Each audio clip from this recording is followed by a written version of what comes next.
Hello and welcome back to another episode of our Ramadan interviews.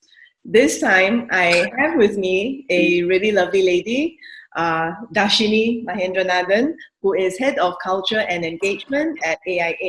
We've been working with her for quite a while now, and every time I meet with her, every time I engage with her, I not only bask in her beauty, but I also enjoy hearing all her views as a HR professional. So hello, Darshini.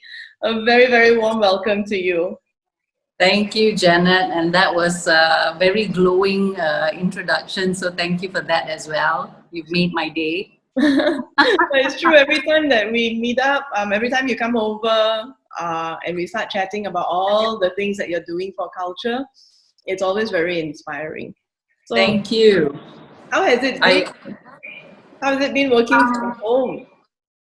I think it's been, for me personally, it's been very different. I think some people will be surprised to hear that for AIA, working from home is a entirely new experience for us. We have not done it before.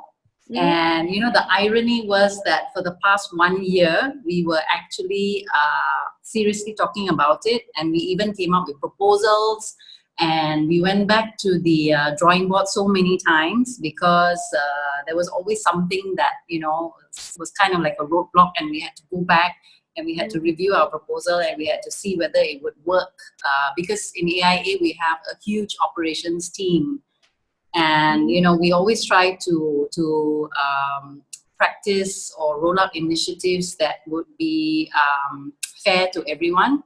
And not seem to be siding, certain teams over others. And then the funny part was that, this came about, COVID-19 came about, and it's like literally overnight, we went from working in the office entirely to working from home the very next day. And I think like all other organizations, we've just had to find a way to make it work. And we've just had to make changes along the way. It wasn't perfect when it started, but I think it's gotten a lot better in the last 30 odd days. And things have stabilized now. Yeah.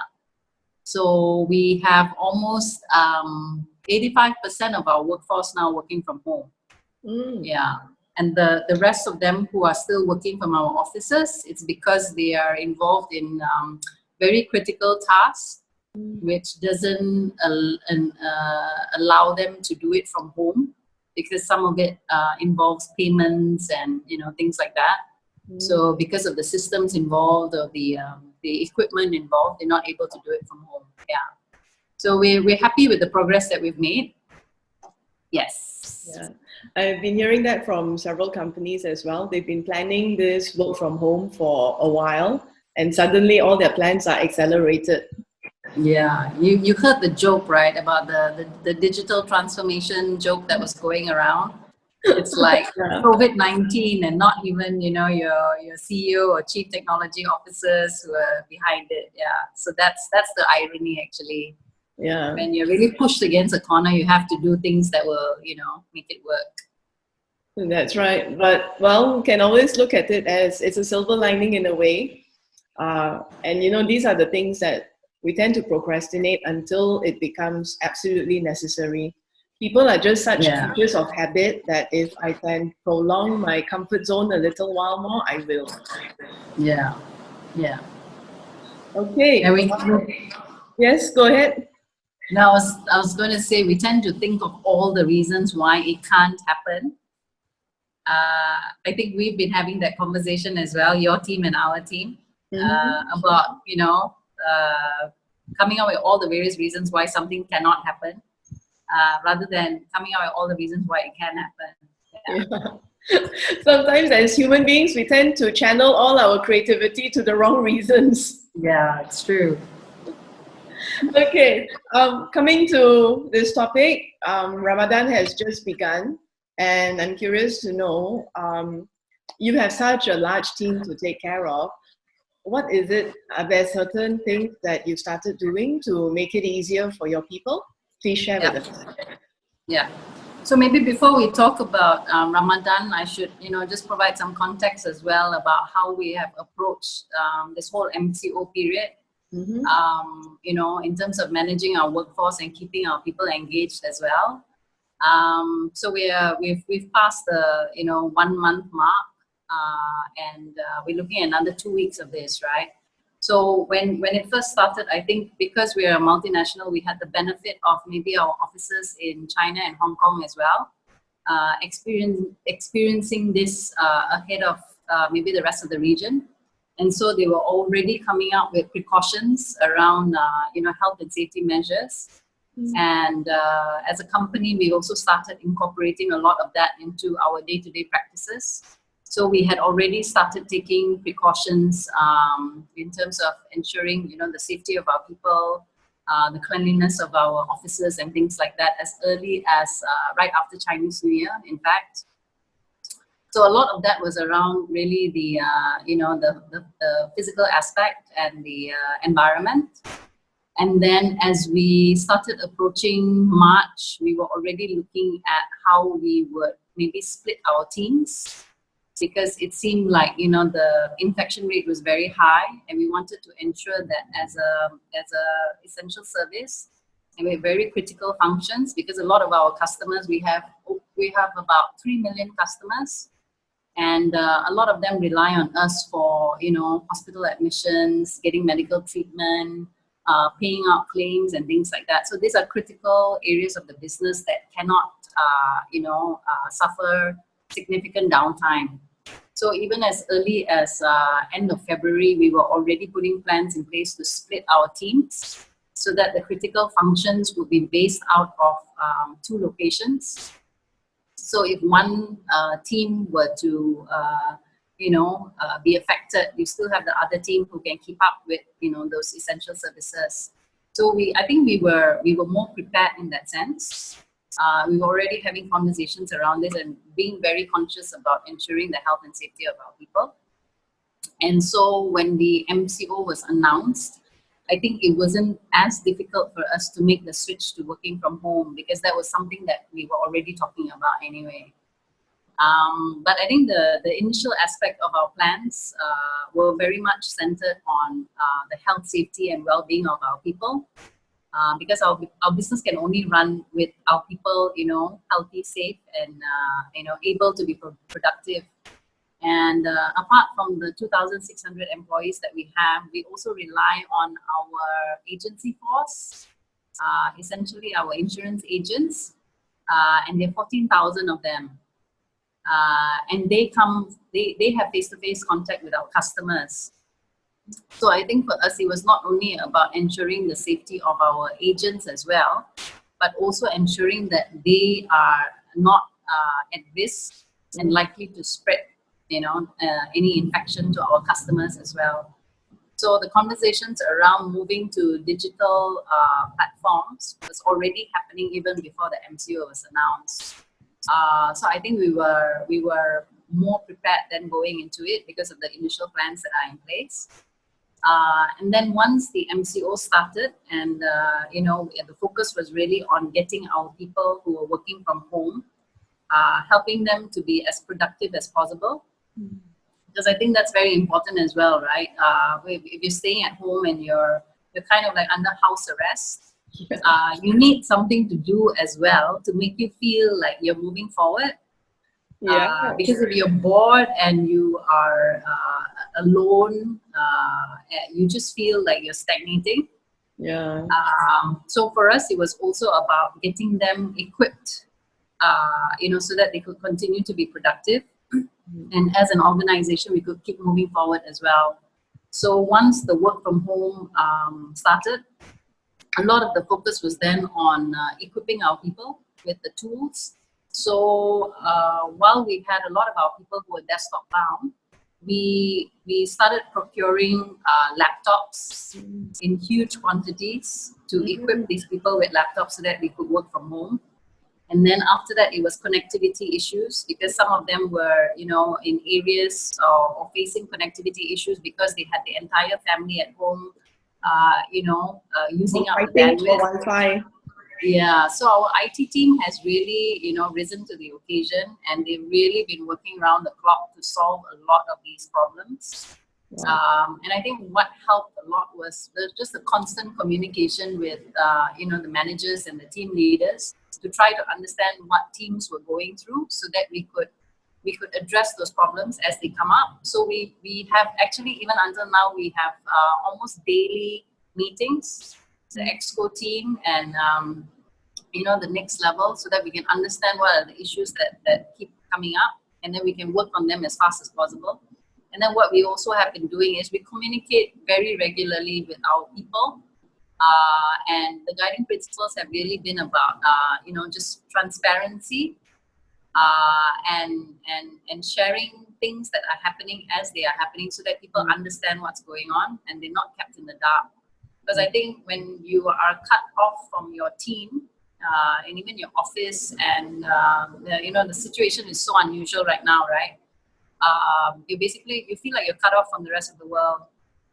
It's important that you at least are kept informed, so that you know what's going on.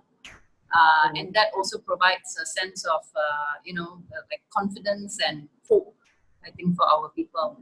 Yeah, it's So, like a lifeline. yeah. So, together with health, safety, and well-being of our people, as soon as MCO started, the focus also shifted to how we communicate and keep engaging with our people on a regular basis, and also how we provide, productivity support, so that they can embrace, these new ways of working. So that has worked, and things have settled. As I said, we've also run 2 pulse surveys already, just to see whether we are on the right track. And so far, it seems like we are.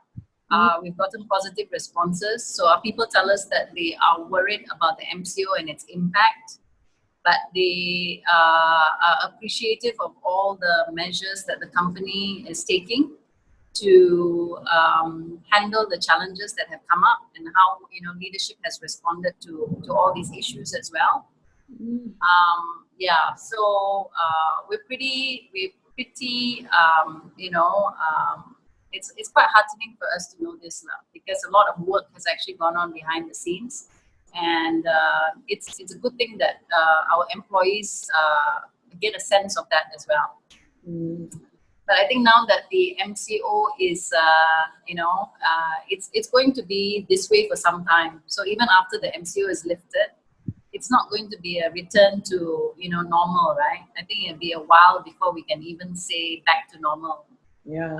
Some people are already talking about the rest of 2020 being more or less like this. So we've also been looking at how can we support our people in terms of, if the focus was on the physical aspect previously, how can we shift now to the mental aspect of things? How can we help people by providing them the right support, so that they take care of their mental health and well-being as well. So that's something that we're actively looking at now, and it's something that we will be rolling out in the coming weeks and months. Yeah, so that's a very long answer to your question. But it's great that you guys are, having your offices in Hong Kong and China, people who were hit first, you were able to start preparing for it way ahead of time. It sounds like you have a really good system operating now. That's great. Okay, let's come to the topic of Ramadan. What is the impact that you anticipate for your people? How are they? How are they feeling about Ramadan during MCO? Sure, it brings about a whole lot of challenges. Yeah, I think our people, like all our other Muslim friends out there, and fellow Malaysians out there, a bit maybe a bit sad that they won't be able to do all the things that they usually do with family and friends during this time. I think the festive season is always a time when family and friends come together, and they keep a lot of the traditions alive that way as well. So this year calls for different ways of doing things. Whatever it is you used to do face to face, whether meeting up or having a meal together, you probably have to look for other creative ways of doing it this time. Like virtually or some other aspect of it. So I think we too have been very conscious that it's a real change for our people as well, and we need to approach the situation with empathy and understanding and compassion. And we know that I think the hardest hit will probably, those who will feel it the most are probably our colleagues who are still working in our offices. Because even before this and even until now, I think anyone who has to go step out of their house, and if you have to take public transport or you have to go into a public space, there's always that worry at the back of your mind that you're exposing yourself to some risk, right? And then you're going back home and you are taking that risk also back home, because the fear of spreading anything to your family is very real. So we appreciate the fact that we still have employees who are working in our offices. So one of the first things we did was also to make sure that the working hours for them would allow them to actually go home a little earlier and prepare meals for themselves or their families, because unlike previous years, food options are not as easily available as they were before, which would also call for people to prepare their own meals. And then you, even if you are going to get takeaway food, there's a time, I think 8 o'clock is the limit, right? Before you can't get the food delivered to your house. So taking all these things into consideration. And if it is raining, like it's going to start anytime now, you may not be able to even get the Grab riders to deliver food. Exactly, yeah. So so conscious of all that, the first thing we did was to shorten the operating hours for our contact center, because our contact center runs from 8:30 in the morning till 5:30 in the evening. So we have shortened the hours for them till 4:30.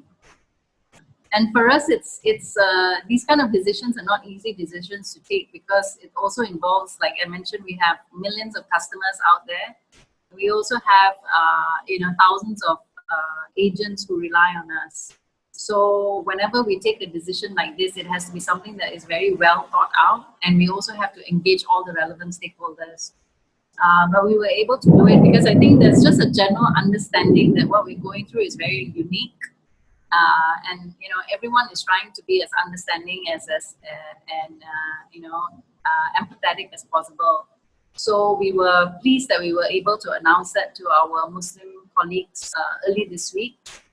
So our contact center staff can also leave earlier, so that they can reach home in time to do their preparation. And then for the rest of our Muslim colleagues as well, they can come in earlier and leave by 4:30, so that they can breakfast together with their families and do it without having to rush.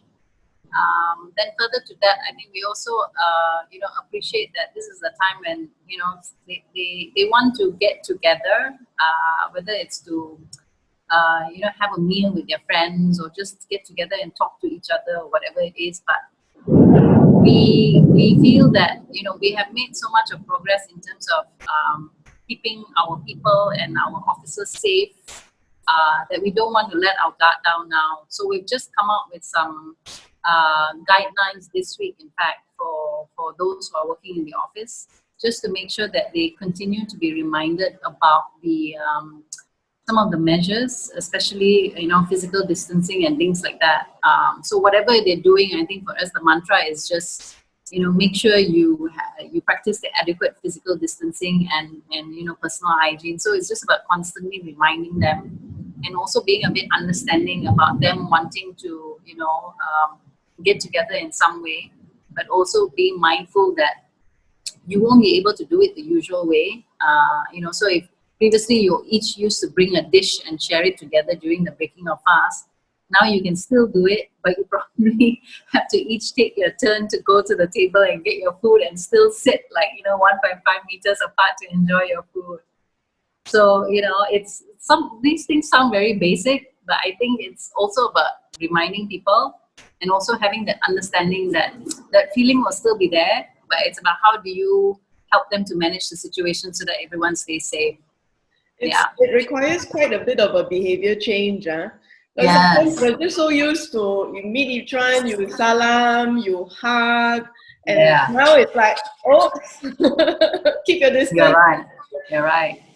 And I think for us, because we have such big teams as well, it's so common that during Ramadan, teams will stay back so that they can go and, buka puasa together as a team and all that. And this year, that won't happen because first of all, you have, people working from home. And then those who are in the offices are not encouraged to do that either. So how do you still bring the team together, to still, enjoy some of those things? So it's about looking for creative ways, lah. Like as I said, whether you do it virtually, So, are you all planning any virtual buka puasas with your teams? Well, so far not yet, but I wouldn't be surprised if these are some of the things that have come up, because even in our CEO's note, Ben's note that went out this week, he's also encouraged people to turn to digital means to keep up with traditions. It doesn't have to mean that you have to isolate yourself from your friends and family. It's just about being creative about how you go about doing things now. And then I think for us as well, another thing that we will miss this year is we always have a big gathering of our entire workforce, except for our branch staff as well, at least, where we gather in our lobby for like a big, makan besar after a festive season. So we do it for Chinese New Year, we do it for Raya, and we do it for Deepavali. But this year we won't be able to do it for Raya. So we are exploring ideas of how we can still, reach out to our people with some goodies while helping some of those, SMEs that are struggling now because of the lack of business in the last few months. So in a way, it's achieving two objectives at the same time. Yeah. But logistically, we have to see how that will work out. I would love to see someone being able to help all these makcik who probably their Ramadan bazaar is where they generate their income for the entire year. If there's some way to get them together or have a platform, it will really be win-win. Yeah, so we're exploring that idea actually, like, ordering, Malay kueh from a few of them, because we have huge numbers, right? We have 2,000, we have close to 3,000 people. So for them, that will be a nice little sum to boost to their income if they get, if we do something like that. Yeah, and maybe if you were to ask around, I'm sure almost everyone has got their favorite serunding lady, beef rendang and ketupat lady, or the kuah kacang ladies. Yeah. So they all have their contact numbers. Right. Yeah, so it's just the logistics that we have to figure out, because how do we deliver all these items to our people who are working from various locations? Nice, very nice. Yeah.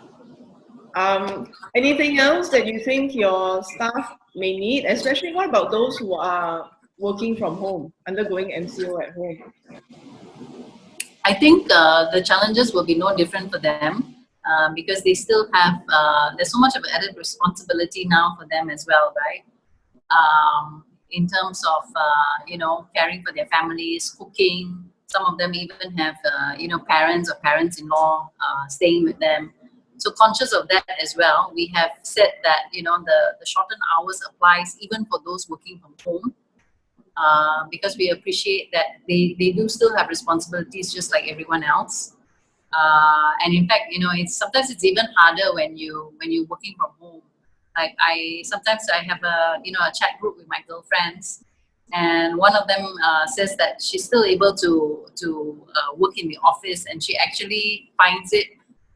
She looks forward to those days when she can run away to the office, because there's so much more to do when you're staying at home. So appreciating that as well. We haven't sort of like differentiated between those who are working in the office and working from home. And I think, like I shared with you just now, another aspect which we feel will become more relevant is really people's mental health and well-being. Yeah. Can you tell me more Yeah. about that? Yeah, so what we're looking at rolling out over the next few weeks, starting from next week, is we realize that our people managers as well, while there's an expectation for them to step up and manage their teams effectively so that people can continue to be productive, people can continue to feel engaged, people can continue to feel happy and satisfied with their current circumstances. Our people managers as well need that support. And a lot of times, like middle managers, they kind of like they feel the pressure, because you feel the pressure from the bottom and you also feel the pressure from the top. So what we're doing is we're actually putting all our people managers through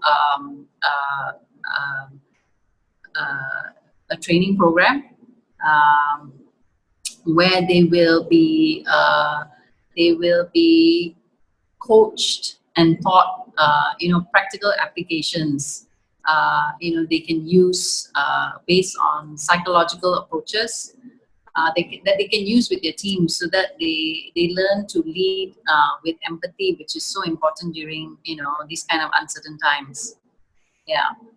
And then for the wider population as well, we're working with the digital mental health startup that we were introduced to recently, and they are coming up with an app which will enable people to speak to professional counselors, psychologists, and even psychiatrists if they need to help them to understand what they're going through right now, and to gain a better perspective of their current situations.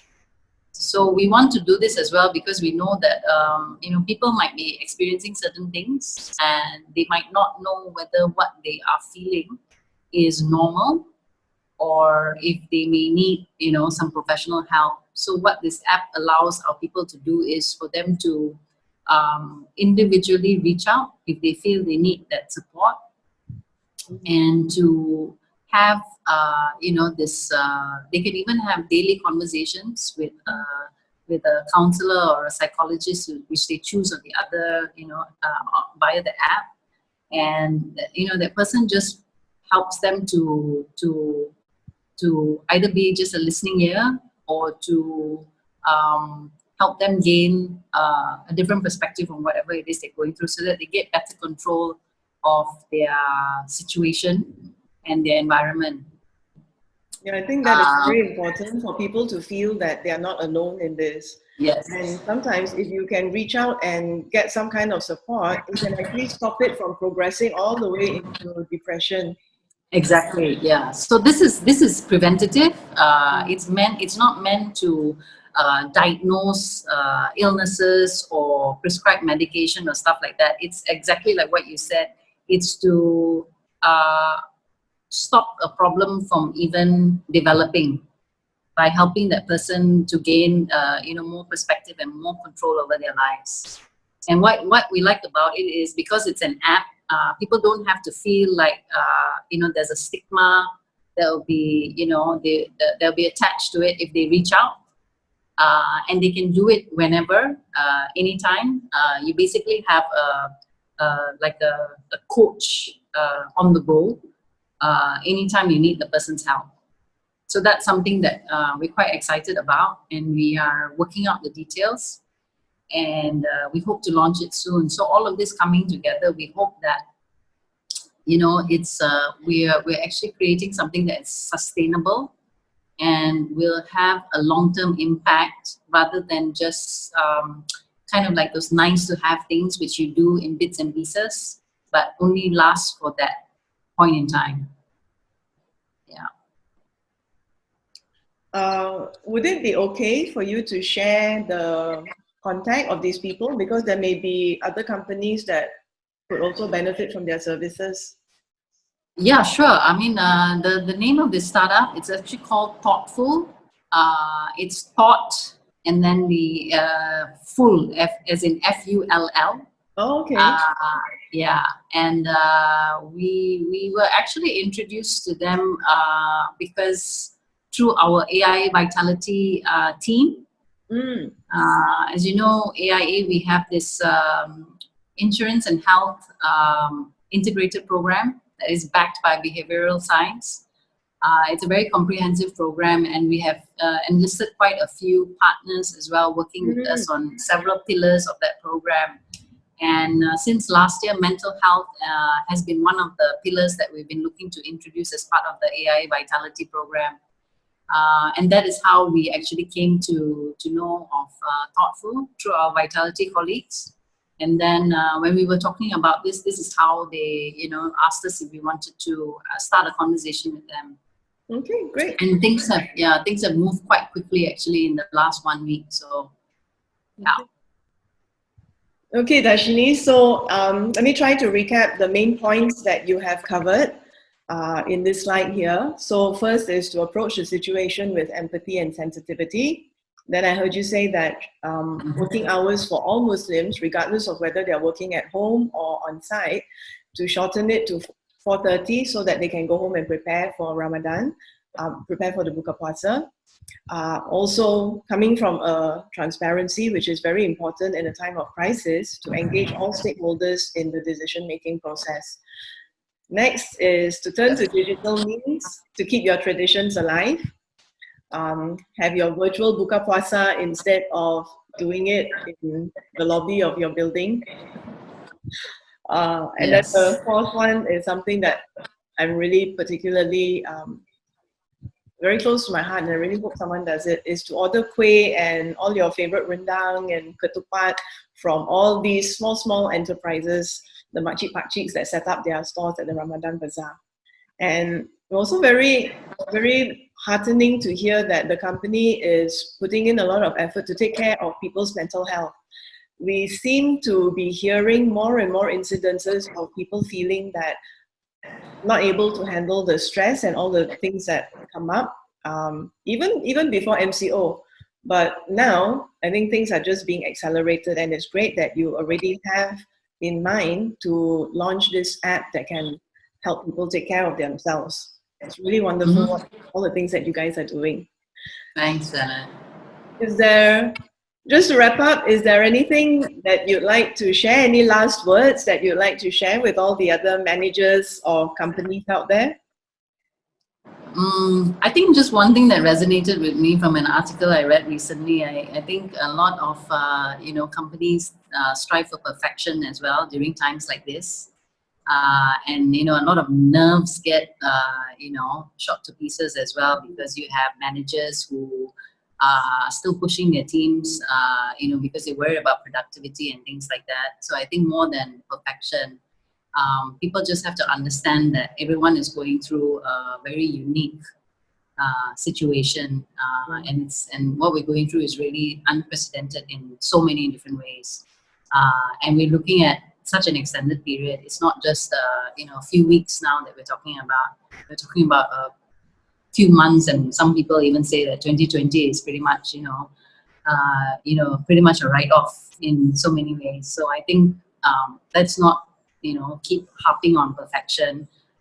We're bound to get some things wrong, but I think the important thing is to you have to, as a team, you have to keep the lines of communication open. And I think transparency is very important, because that builds trust as well during a time like this. And you'll figure things out as you go along, because one person, even your leaders, your CEO, may not have all the answers all the time and all the answers immediately. But I think if you're working together as a strong team, it doesn't matter who comes up with the suggestion. It's just about keeping the momentum going and keeping the organization moving forward. Yeah, you're quite right. These are that's pretty much it. And so no one has the right answers. But I think as long as we keep learning, we keep the lines of communication open, we're able to learn from everyone. And someone once told me that the faster you fail, the faster you learn. So you're quite right. Don't strive for perfection. Yeah. Okay. Thank you so much for your time, Darshini. Thank you, Janet, for giving us this opportunity to share all the things that we're doing in AIA. You know, it's we would love to hear from others as well, what they are doing, so that we can also continue to build on what we have already. That's the intention of doing these interviews. I think there's so much that we can all learn from each other, and now is not the time to keep things to ourselves and be afraid of competition. I think we are all in the same boat, and the rising tide will lift all boats. So let's You're do right. that. Okay. Thank you so much. Thank you, Janet. Have a good week ahead, Darshini. And You too. look forward to seeing you soon. And stay safe. Yeah, and stay safe. Okay. Bye-bye. Bye-bye.